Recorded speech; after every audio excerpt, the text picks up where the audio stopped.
Who says all skilled trades are dirty, noisy, and physically demanding? Although the skilled trades will continue to involve hands-on work, not all trades are noisy and physically demanding. Technological advances have changed the day-to-day activities of many trades today.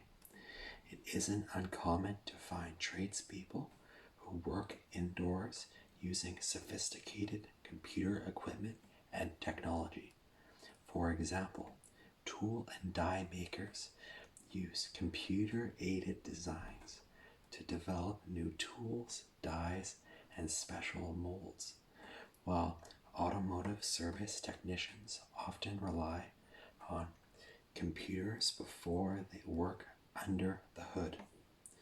Who says women don't have the strength to perform in the skilled trades? Physically demanding work doesn't necessarily imply strength. Physical work in the trades also requires dexterity, stamina, good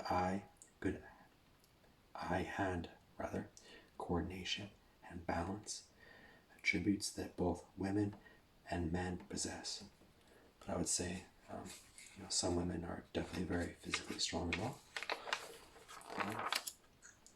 So how do I know if apprenticeship is for me?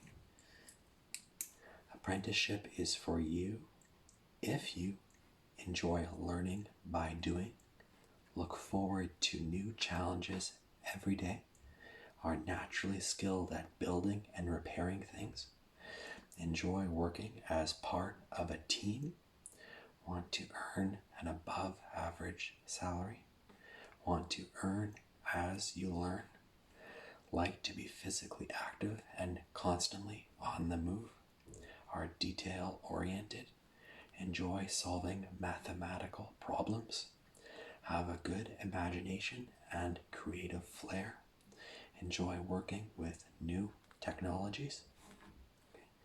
Generally, a good career in trades requires good literacy skills, ability to solve problems, good communication skills, aptitude for technology, creativity and imagination, attention to detail, mathematical and analytical skills, coordination and dexterity, visualization of the end product. Most importantly, you need to have a passion for what you do.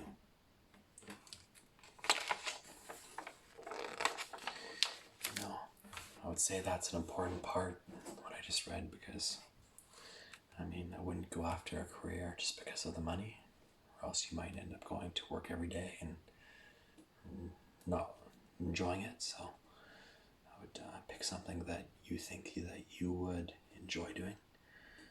Okay, so essential skills. Do a reality check. Think about your school skills. Be honest with yourself.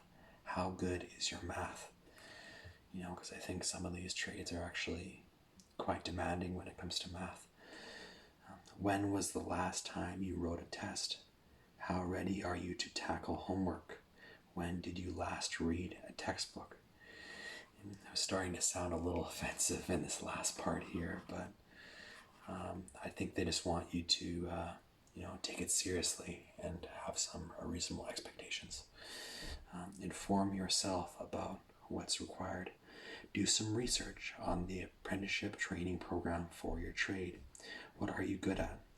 What could you use some help with?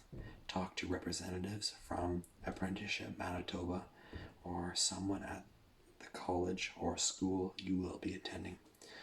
What kinds of documents or textbooks will you need to read? What kind of math will you be doing? Then think about how your skills compare to what is needed. Talk to people who have been through technical training to find out what they found easy or difficult. Getting good information can help reduce anxiety. Number 3, do some upgrading. Anything you do to refresh your essential skills will help you during your classroom training. If you think you will need extra tutoring, or if you have learning challenges, contact an adult learning or training center. Number 4, plan your time. Don't leave it to the last minute. Start refreshing your skills at least 2 or 3 months before technical training starts. Even doing 1 or 2 practice exercises a week can make a difference.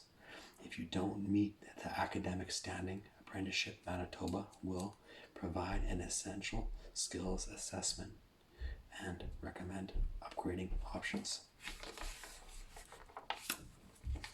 Okay, just go past some of this stuff.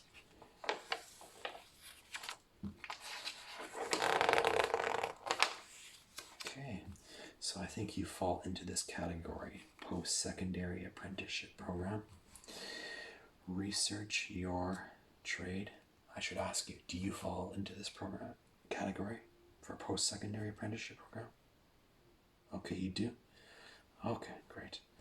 Yeah. So research your trade of interest. Okay. So kind of like I talked about before, do some research about what you want to go into. Know your requirements.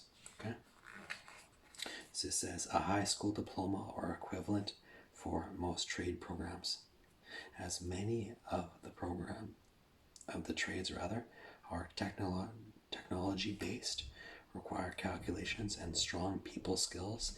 It's important to have a strong academic foundation with courses in English, math, and the sciences. Review your essential skills to ensure you have the skills to succeed in the trade. Okay, find an employer to hire you. Once you have chosen a trade, you must find a certified journeyperson employer to hire you as an apprentice.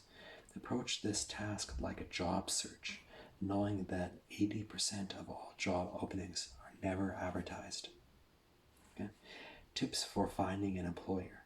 Discover the hidden job market by visiting businesses that are in the trade of your interest. Consult with joint labor management training boards and trade associations or unions to see if they know any employers who are looking for an apprentice. Okay, it has some more tips about that. And then, of course, number 4 would be register as an apprentice and submit your application fee. You do that afterwards. Number 5, get paid and start your career. It's always a great part. Okay.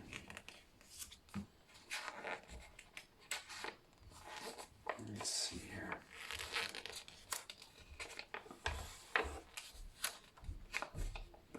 So there are some different grants and incentives here.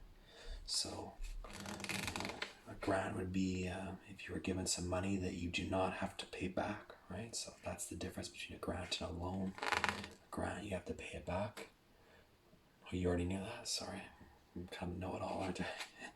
That's all right. So anyways, apprenticeship incentive grant here. So apprentices, including HSAP apprentices who have successfully completed their first or second level in a good standing in a red seal trade, are eligible to receive a $1,000 taxable grant to continue their training. Okay. And there are other grants and incentives here, but you can read more about that on your own time. Oh, here's something I skipped by accident. Apprenticeship wages. Apprentices are paid regulated apprenticeship wages based on their level or year of apprenticeship training. Okay, exception, high school apprentices earn a standard regulated wage of minimum wage plus 10%. Apprenticeship wages are calculated using the provincial minimum wage rate and adding a percentage of the journeyperson rate. For example, a level 1 automotive service technician apprentice